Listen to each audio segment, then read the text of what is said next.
passed through it recently, but the roads in many parts of the city are almost disintegrating. There are massive potholes in many places, and now the Joburg Roads Agency has been given only 2.8 billion rand. That's over the next 3 years. To fix the roads is going to cost a lot more than that. Business Live has recently reported that Operation Vulindlela has found that spending on city workers around the country has increased by 84% in the last 14 years. In other words, cities like Joburg are spending nearly all of their money on salaries and don't have any money left for infrastructure. Zweli and Nyathi is the CEO of the Joburg Roads Agency. Zweli, good morning. We all know fixing the roads in Joburg is a massive job. How much can you really do with just 2.8 billion rand over 3 years?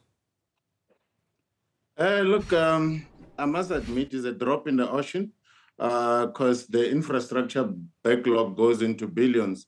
However, the little that we have, already we have plans in terms of what we're going to do.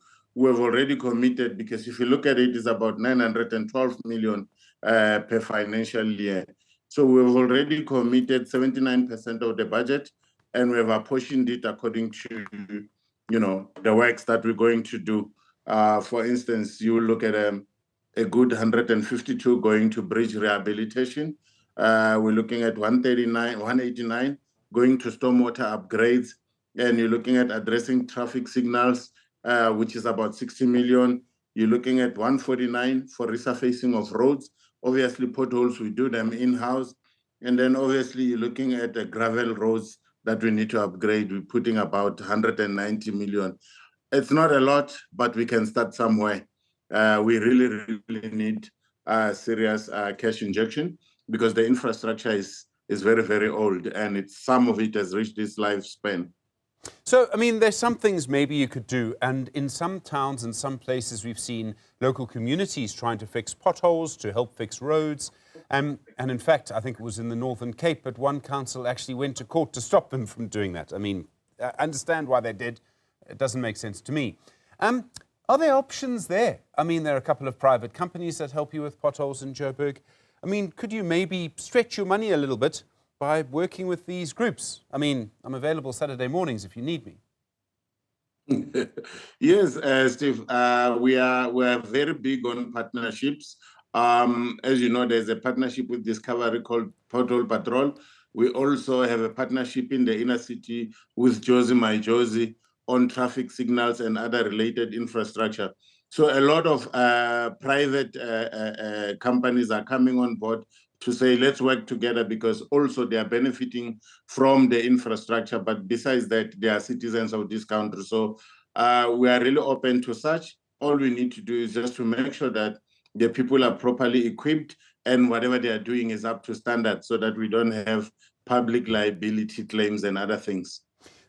Some of these problems are deep-rooted. Now, a lot of them are simple, mechanical. You've got to fix the road. It requires money.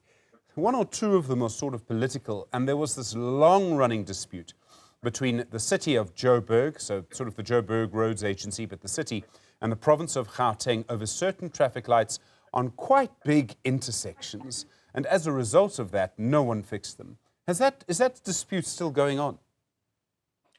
We signed an SLA, and I can say under my tenure, we will fix that. If you look at Greystone, is now working. It's a provincial traffic signal.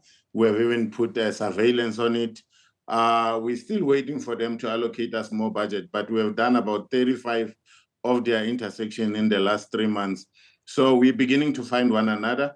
I hope they can also finalize the SLA so that we can assist them with potholes, because for a citizen, they don't know whether it's provincial or municipality. All they see is a pothole. All they see is a traffic signal that's not working. And in my space, I can't just stand back and say this is provincial. So we're trying to find one another at that level, and things are going very smooth. And I hope we'll work even much better in the next financial year. Okay. I mean, when we talk about partnerships, if, for example, let me pick a suburb that has money, Parkhurst in Joburg, okay?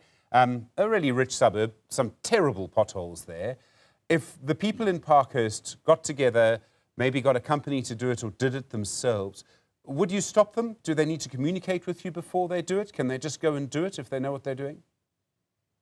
Look, in terms of specifications and the aggregates that are used on the road, we have to obviously sit down with our engineers because remember, they need to be prepped so that the same potholes don't recur. Sometimes you find that there's pipe leaks underneath.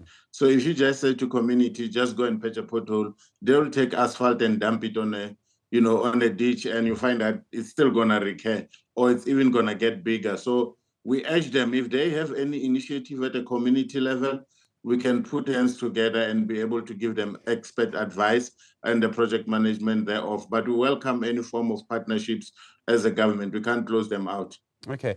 There was also a dispute between you and Joburg Water, as I understand it. So what happens is there will be a burst pipe.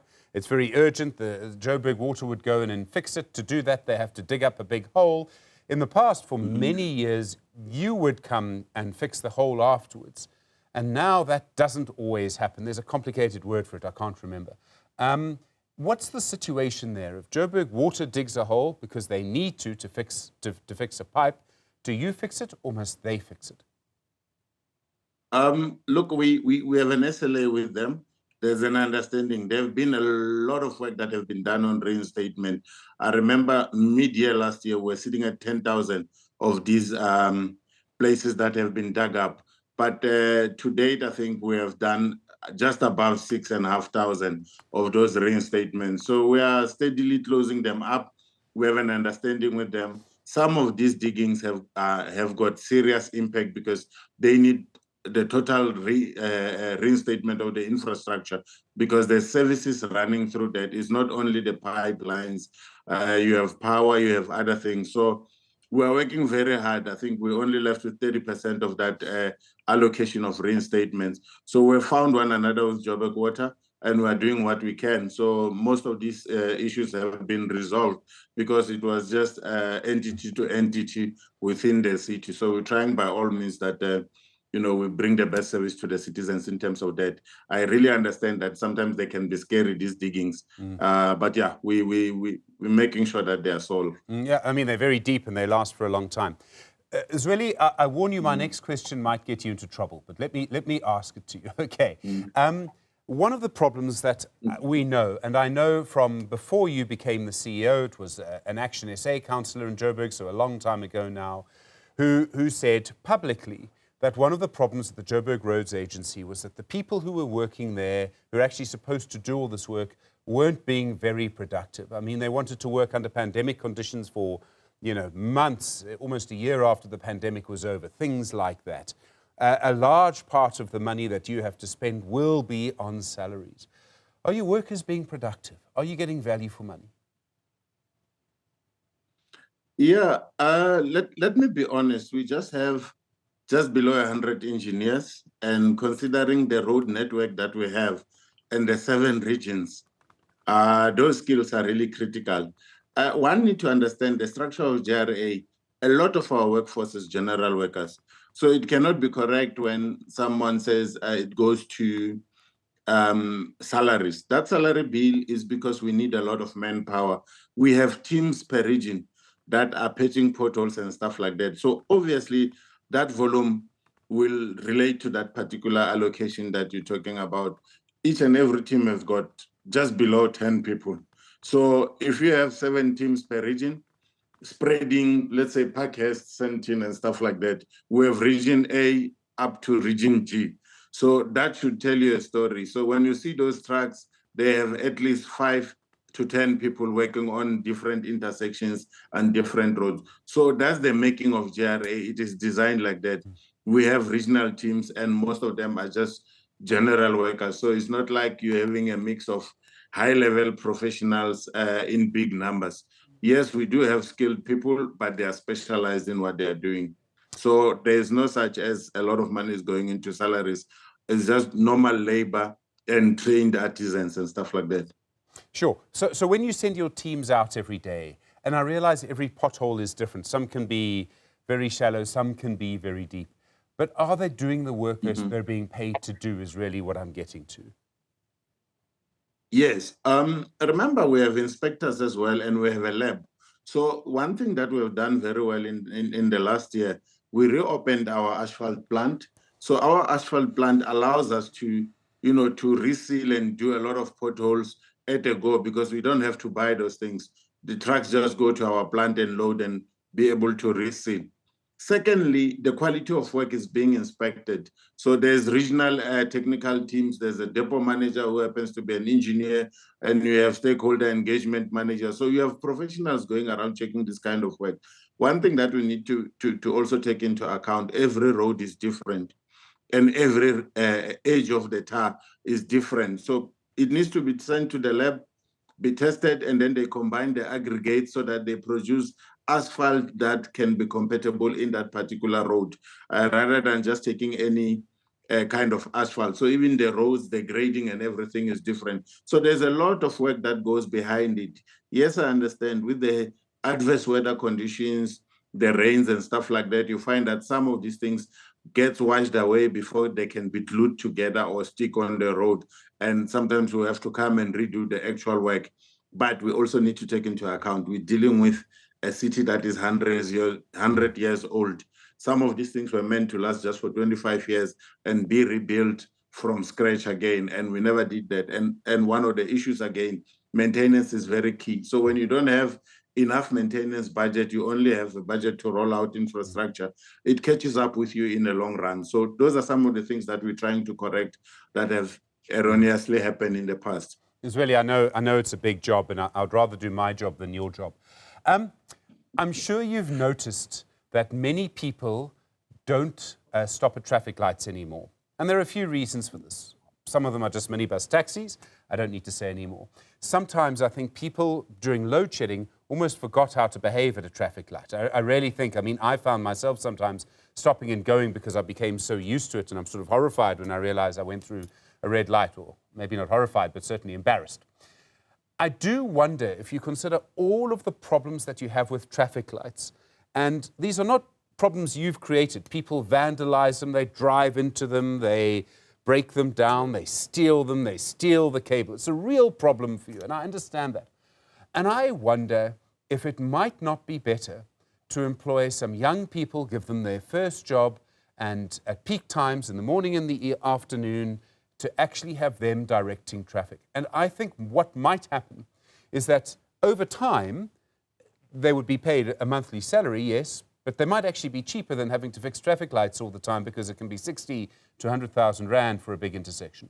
So it might be cheaper. But it might also mean that people will respect a human, I'm hoping, more than a red robot, if you see what I mean. And we might actually be helping some young people have better traffic and save you money in the long term. Is anyone anywhere thinking of that? Indeed.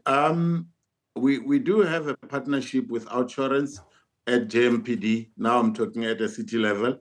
And we're also looking into that to see how best can we skill these people, because there's one thing that is very unpleasant. When you see homeless people directing traffic, you don't know whether you're about to be mugged or what's going to happen next. As a motorist, it becomes very scary. And that's one of the issues that have led to vandalism, because when we fix, they break so that they can be able to collect money, which we have told motorists to, desist from doing that. So we're looking at it. We're in engagements with public safety to train them as peace officers, but at the same time to make sure that, we can have properly trained pointsmen from a traffic laws perspective. So we're looking into it. Probably the authorities at our sister department will embark on that drive. And internally, there are some accelerated field services unit. We are looking at reskilling some of those people to be able to assist us and to also complement in our depots for additional work that we need to do as JRA. So that is a brilliant idea, and we already looked into it a couple of times. It's just a matter of implementation, because it's a sore eye on the citizens when they see people standing around the traffic signals and stuff like that. But also, most of our traffic signals now, they are under surveillance. If you go to Grayston, we'll be watching you from another room. Now we know exactly what is happening, the behavior of people on the ground. So we are very big on security with the provincial team as well. All law enforcements now, they are monitoring this infrastructure on daily basis. So there are plans where they are monitoring it. You'll see the vandalism will come down because of this initiative. So from provincial traffic, the municipalities, the metros, and everyone, there is a team now that has been formed, and jointly they are patrolling all these infrastructure issues. Zweli and Nyathi, I'm really pleased to hear it. And I mean, you talk about Grayston. I see the Joburg Metro Police have a roadblock there at least twice a week. I greet them every time now. Zweli and Nyathi, thanks very much indeed.